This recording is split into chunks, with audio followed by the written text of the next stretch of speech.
Assalamualaikum warahmatullahi wabarakatuh. Saya Windika Ayuna dari Fakultas Kedokteran Universitas Muhammadiyah Sumatera Utara dengan NPM 20082600078.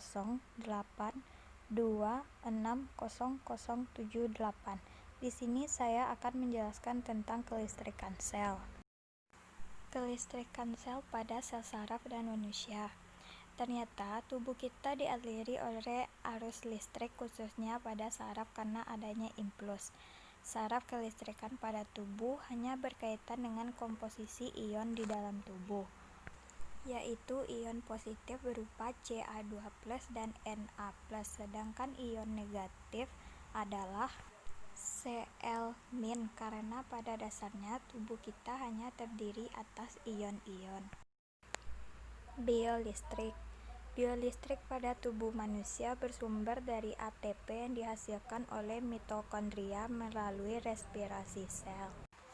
Dasar biolistrik ada 3, yaitu biolistrik adalah kelistrikan di dalam sel. Sel saraf adalah suatu sel yang peka terhadap rangsangan. Transport zat adalah membran sel atau plasma. Baiklah, selanjutnya saya akan menjelaskan tentang sel saraf. Yang pertama yaitu dendrit. Dendrit berfungsi mengantarkan impuls ke badan sel. Yang kedua adalah badan sel. Badan sel sendiri yang merupakan bagian sel saraf yang mengandung nukleus atau inti sel. Dan tersusun juga sitoplasma yang bergranuler berwarna kelabu. Yang ketiga ada nukleus yang berfungsi untuk menjaga integritas gen-gen dan mengontrol aktivitas sel-sel dengan mengelola ekspresi gen. Yang keempat yaitu ada akson atau neurit, sel yang panjang, tipis, dan membawa impuls yang membawa sel elektrikal menjauh dari tubuh. Yang kelima selubung mielin, lapisan yang membungkus akson secara konsentrit. Yang keenam sel cuan yang berguna untuk mempercepat jalannya impuls, memberikan makanan kepada akson dan membantu meregenerasi akson. Yang ketujuh nodus Ranvier, yaitu untuk mempercepat jalannya impuls saraf dari dendrit ke ujung akson yang selanjutnya diteruskan ke sel saraf lain. Yang terakhir akson yang memungkinkan impuls sensorik melakukan perjalanan ke satu arah, membagi impuls dalam beberapa neuron atau menggabungkan impuls ke neuron tunggal.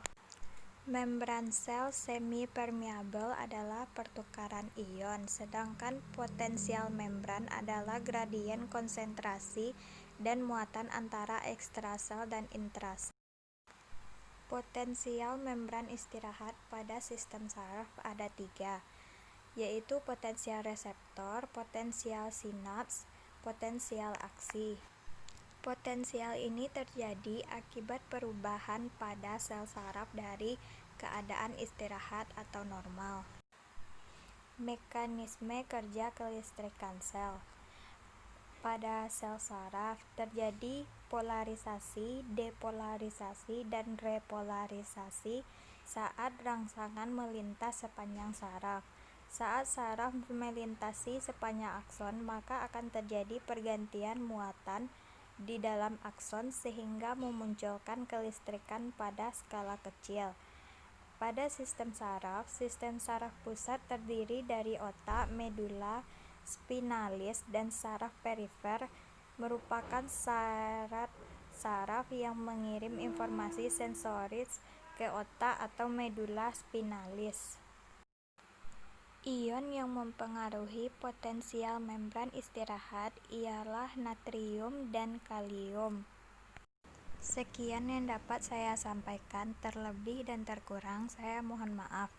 Assalamualaikum warahmatullahi wabarakatuh.